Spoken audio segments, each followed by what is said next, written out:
Thank you very much, Peter, and thank you for having me. It's been a while. I like your phone. Thank you. Can we exchange phones? Of course we can. take You know, one? whatever you want from me, you'll get it, Peter. Whatever Peter wants, Peter gets. Welcome back. Two Thank you. weeks. Yes. I never thought I'd sit and say, well, I miss doctor. Well, I've missed the program as well. I've missed you as well. I think the past 2 weeks, I think we had the IGP of police. Yes, we the first did. week, and we had the Minister of Justice. So I had to make way for those very important, high-profile. And what did you think about, the conversation with the IGP? Because I remember the issue of security came up here, and you denied that the Gambia was any more insecure than countries in the sub-region. And of course, you cited the example of America, Yes. where killings, according to you, were happening every time. I Unlike here in the I Gambia. still maintain that relatively Gambia is secure, a stable democracy. Yes, we have our challenges in terms of security here and then, but I mean, if you look at most of the crimes, apart from the 2 armed robbers that took place in Farafenni and here in Brusubi, the other killings were homicides. And homicides, I mean, no country, no policing policy, no policing operational procedure can really stop homicides because these things happen within family members. These things happen between people who know each other, and very little can be done. But by and large, based on data and based on we live in this country, yes, Gambia is relatively secure and stable. It's not a crime-free society, and no country in the world is crime-free. Even the most advanced democracies that invest billions and if not trillions of dollars in policing, they are even not crime-free. Yes, it's a challenge that the police has to contend with, and I think we commend the police for a very good job, because what is important is that policing entails 2 aspects. Either you prevent crime or you solve crime, and in most cases they solve the crime and on top of the game.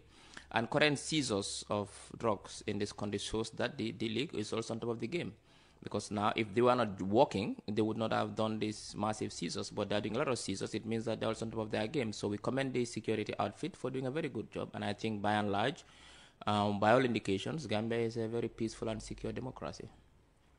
You talk about homicide. There are any number of reasons for homicide, one of which is, an excruciating cost of living. And, of course, Gambians are complaining about cost of living. Could it be that people are just frustrated that, especially, house heads, they wake up in the morning, they cannot provide breakfast for the family.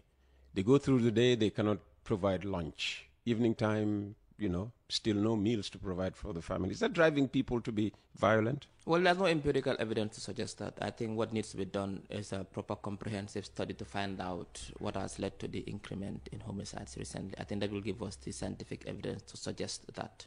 For now, there is no evidence. All this is anecdotal evidence. The reason why, we'll just be guessing. And most of the homicides that took place recently, one of them, I think, is between a brother and a sister fighting over a knife. An accident happens. Some of these are accidents that happen. But we've not seen a systematic trend where we can say it's because of the cost of living crisis. Yes, I agree. Sometimes when there is economic and social stress, it can lead to an increment in murder cases or homicide cases. For example, when during the structural adjustment program in most African countries in the 70s, 80s, it led to an increment in joblessness, unemployment, because countries were forced to remove their investments in subsidies, in subsidized industries. So because of a lot of people lost their jobs, we saw increment in homicide, in abuse at the home, and so on and so forth. But for now, I don't think we found ourselves in that situation where we can make a conclusion that it's because of the cost of living that we've seen an increment in that. I mean, it goes on and off. We've seen periods where about for almost 3-4 months we have not had any serious major issue. All of a sudden, within 1 week, we've seen 3 homicides. So it's not a trend that we see. It's an upward trend if you look at it that way, to say that, to suggest that. But for now, I don't think that is the case. I think some of these are accidents. They are bound to happen, and they happen, and the police solves it, and then we move as a society. Mm-hmm. And coming back to the issue of the drug seizures, yes, seizures indicate that, a system is working. But why would, traffickers target the Gambia? Does that not suggest that, they also realize there are structural weaknesses they can exploit? Because we've just seized the biggest catch of ecstasy yes. in the whole sub-region. That's correct. That should be concerning. What I'm also saying is that recently Senegal also, I think, had the biggest seizure of, I think, was cocaine or something like that. The sub-region is having this challenge from the Sahel down towards Senegal, Gambia, Bissau. They're always having this challenge. But even in the U.S., recently Trump is using tariffs as a foreign policy tool. That is why yesterday the Mexican president said we are going to send 10,000 troops to the Mexican border to stop the flow of drugs into that country. So it's a global problem. And Gambia, being Gambia, with the resources we invest... That is immigration. That's got nothing to do with drugs. No, of course, it's although, drugs as well. Although drugs can be part of it. No, but Trump mentioned two things. It's human, and I think it's amphetamine. There's one particular drug that is always passing the border. So it's also drugs is also part of it. It's not only yes. Exactly. So it's not only drugs. So it's not only human smuggling, but also drug is a problem in that part of the... Because that is why... Trump's thinking is, if you stop them from coming in, you stop them with their drugs from crossing the border. It shows that drugs is a problem, because Trump now is accusing the Mexican government of siding with this big drug cartel. So drug is a global problem. Every country contends with that problem. Now, how you solve the procedures and strategies you put in place to solve this problem is what is important. I think by and large, the Gambia government is doing a very good job through the league that we are having these seizures. If the system wasn't working, there'll be no seizures. It shows that we are doing a very good job and we're on top of the game. Yes, I know that drug cartels and people who are criminals like to exploit system they deem to have weaknesses. But in this case, I don't see weakness here. I think there's a robust policing regime in place in the Gambia. That is why we're able to do all these massive seizures. And that will send a signal now to all those who plan to use Gambia as a transit route for drugs to know that no, Gambians are awake and the police are working, and operations in terms of drug seizures is working as well. And what do you make of, a magistrate standing trial for, drug-related charges? And even D-League stands accused of tampering with seized drugs. Well, it's unfortunate that such things will happen. It's unfortunate, but this is human nature. I mean, there are people who can go rogue in any system, and that happens everywhere. And these are rogue elements in the system. And I think what is important is they've been bust and they'll be weeded out, and nobody will be spared. This government is serious in fighting corruption. This government is serious in fighting crime at every level, and nobody is a sacred cow here. So if a magistrate can be dismissed and put on trial for drugs, it means that the government means business, and nobody is spared, not anybody. So I think it's two things here. It shows government's resolve and commitment to fight crime at every level, and nobody is a sacred cow. But also it shows how rogue elements can infiltrate any system. People who you trust can infiltrate the system and just abuse the system. It's unfortunate. On the issue of nobody being treated as a sacred cow, a lot of people would feel that Abba Sanyang, the dismissed, disgraced former Minister of Lands, is being treated as a sacred cow, because his trial, we understand, not only is it, stalling, we hear it's being held in camera. The media is not allowed in, when the media is let into all other cases. What's the reasoning behind that? Well, why should Abba Sanyang not be tried in the open like everybody else is? I can't comment on that. I've not got any information as to that effect. I'm just hearing that the trial has been held on camera. There could be a reason for that. I mean, obviously, I know that What could be a reason for that? I mean, it could be any reason. It could be for security reasons. It could be for... It could be security for any reason? Is he on the 24-hour security Like I watch? said, I'm not sure. What I'm saying, generally speaking, when trials are held in camera sometimes, when special discretions are given into that effect, it could be one of the reasons. Could be for this particular case. I don't know the reasons why. I'll have to find out why. I'm not even aware that it's held in camera. What I know is that I can confirm to the public is that His Excellency the President is not joking when it comes to fighting graft, fighting crime, and fighting corruption in this country. You hold it in public. The guy should be shamed. Like I say, I don't know why. I'll find out why. There should be a reason why. I don't know what that reason is. When he was sacked, we were told in no uncertain terms by the announcement that it's related to corruption charges when he was governor of is it what, URR or CRR?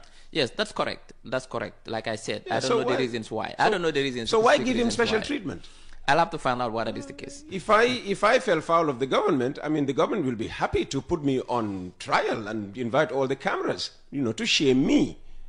And, well, I think those decisions are not the decision of the State House. It is of the judge or the magistrate in question. It's the decision of the judiciary. So for us, we need to find out why that is the case. Like I said, the way government works, everybody has their sphere of responsibility.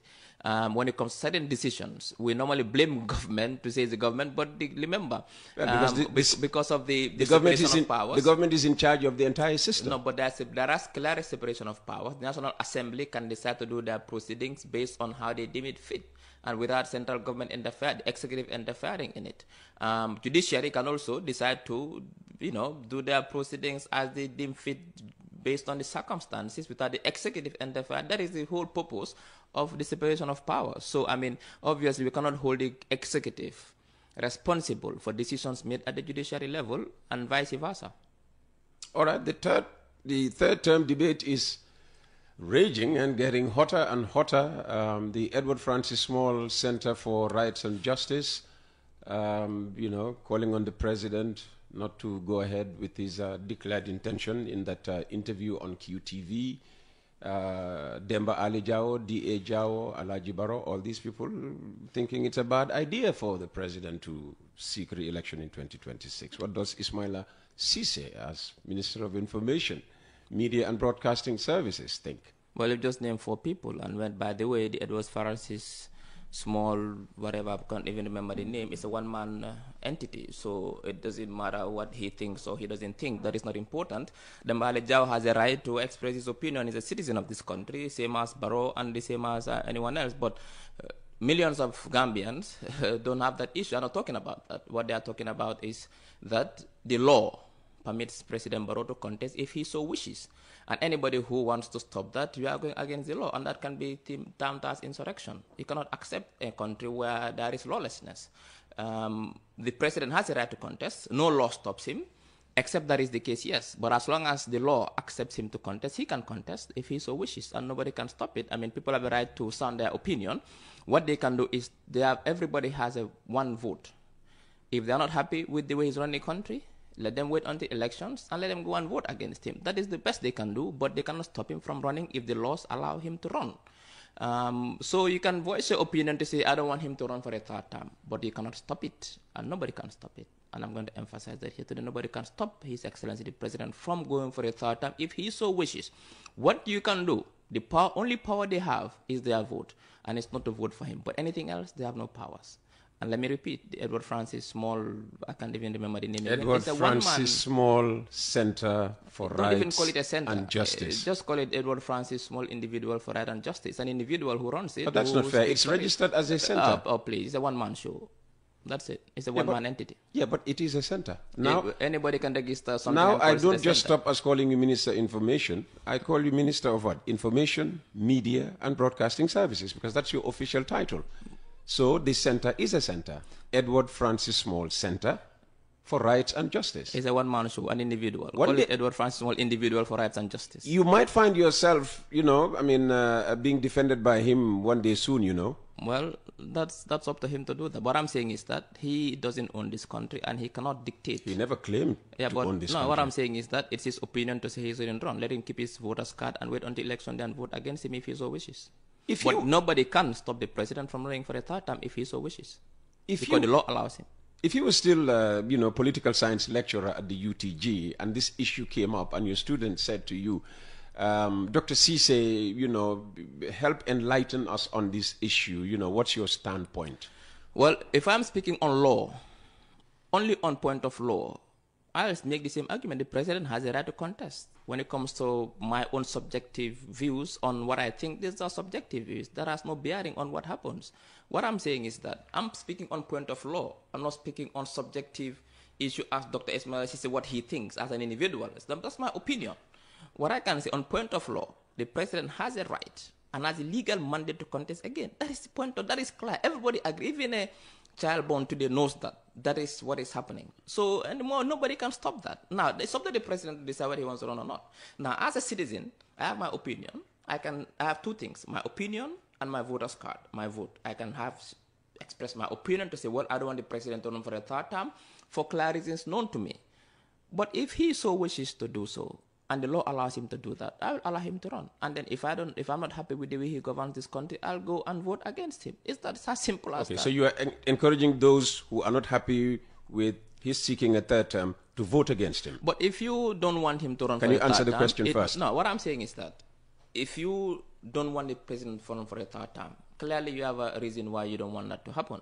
But you cannot stop it from happening. If you're not happy with that, you have your vote. Decide on the voters' day, on election day, how you want to vote. So that's what you are encouraging people who do not support his third term bid to do. What I'm saying that every citizen has their vote. And on election day, you decide who you vote for. That if you're not happy with the way he governs, you go to the polling station, you decide how you want to vote. If you don't want to vote for him, you don't want to vote for him. But you cannot stop him from running. Mm-hmm. That is what I'm trying to make clear.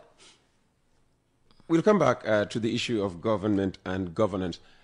When is the CA holding its Congress? End of April. End of April? Yes.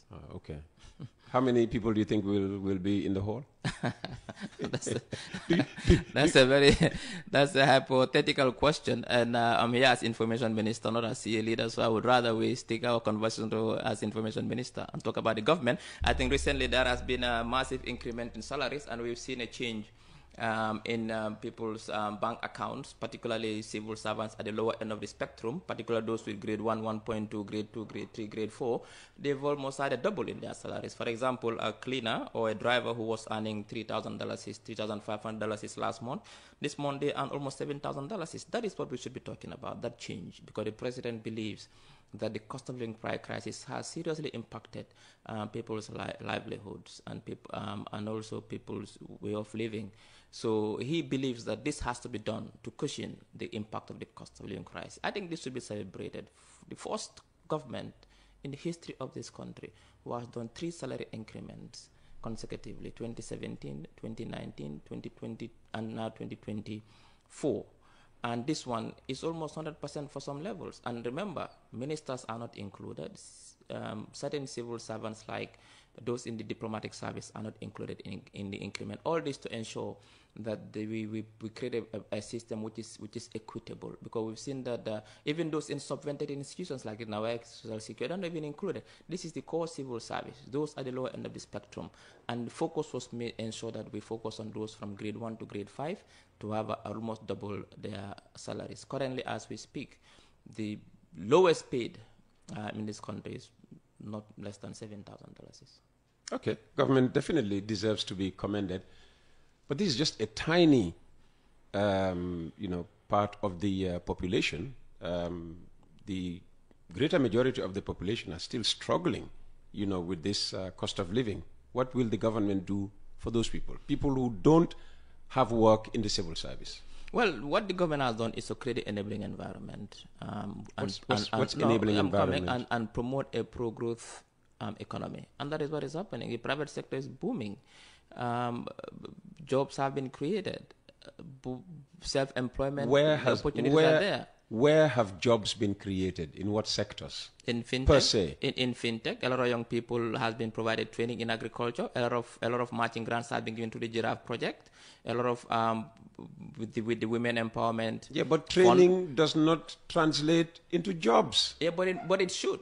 It should. I mean, not only for you to be employed, for you to be self-employed. That is why we train you. There are a lot of young people today who are self-employed and they're doing very well. They create their own companies. You know how many? Can you cite examples? You know how many SMEs we have created in this country in the past 3-4 years? What? It's in the hundreds of almost over 100,000 small Just cite 2 for me. Just name 2 for me. In terms of what? Yeah, SMEs that have been created in the past, whatever. I mean, I cannot go into the specifics. I mean, it's a lot, so I don't know exactly. But I know that. Yeah, then people will say he's just talking. No, I'm not. No, I mean, people live in this country. People see.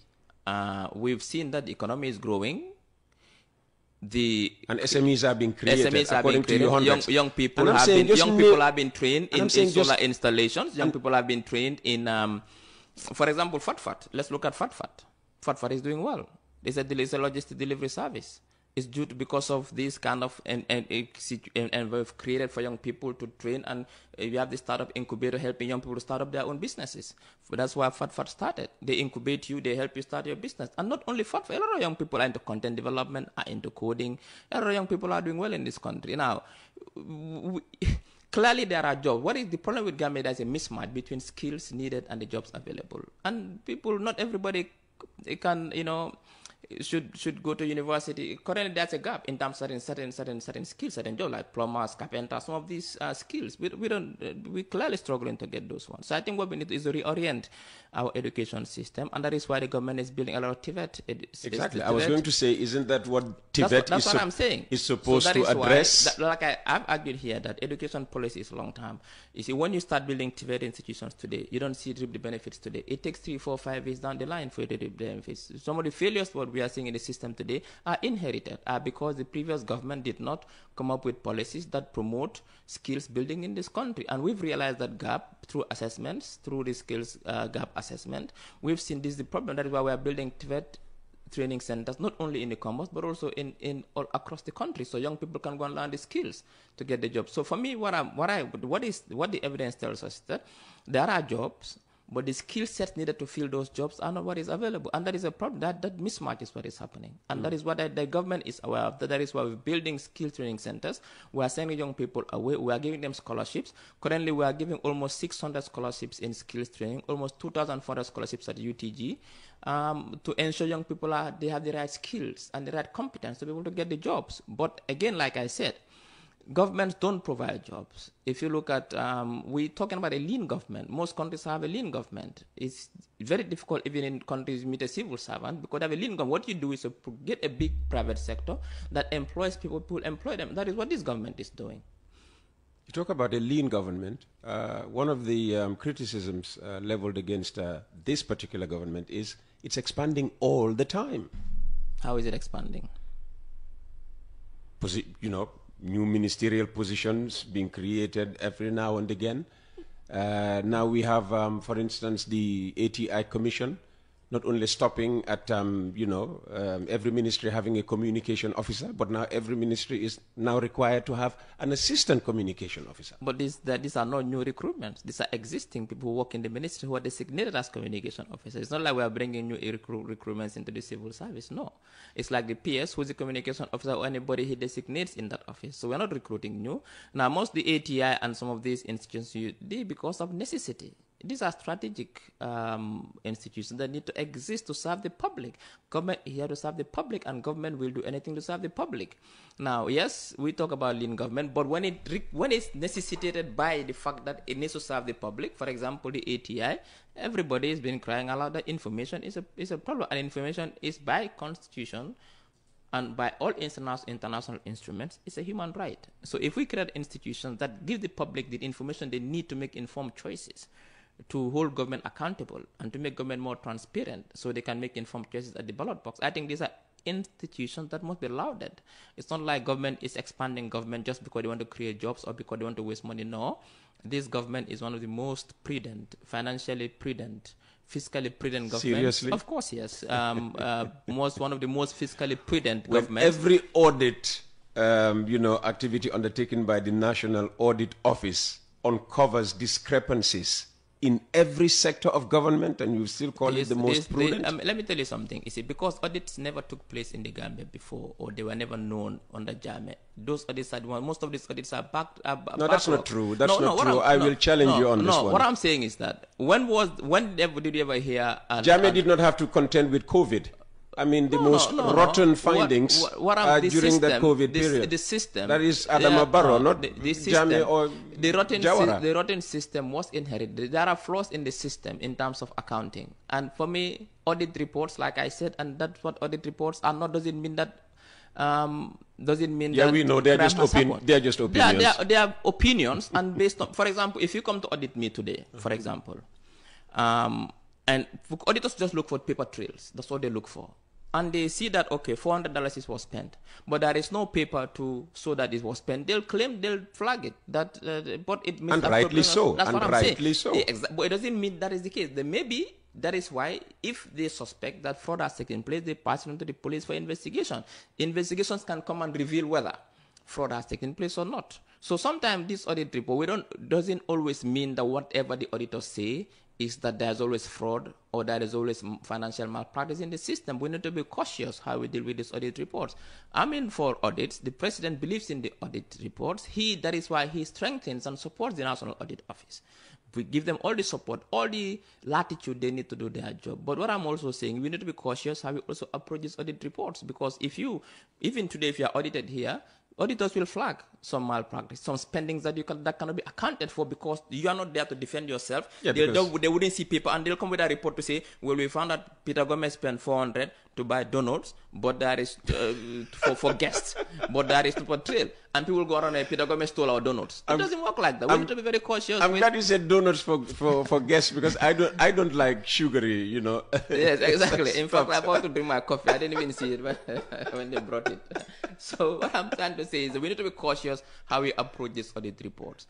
Yes, they are doing a fantastic job, but their reports are not always conclusive. That is why there are layers.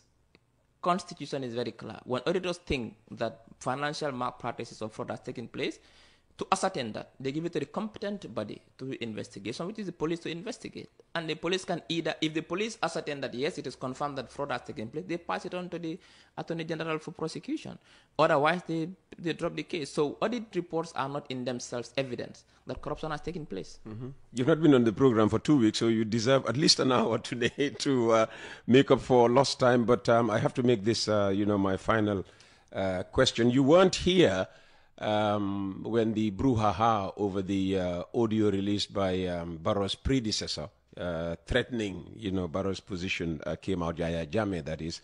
I mean, I don't know whether you listened to the audio or you read things said about what was said in the audio. How do you react to Yahya Jammeh enjoying the freedom of sitting, in a third country, run away from justice and just threatening a constitutionally elected president and government? Well, that shows how low he can go. I mean, if a former president can go that low, then there's a problem. For me, we're not focusing on the pettiness of that audio. What we are focusing on is the bigger picture.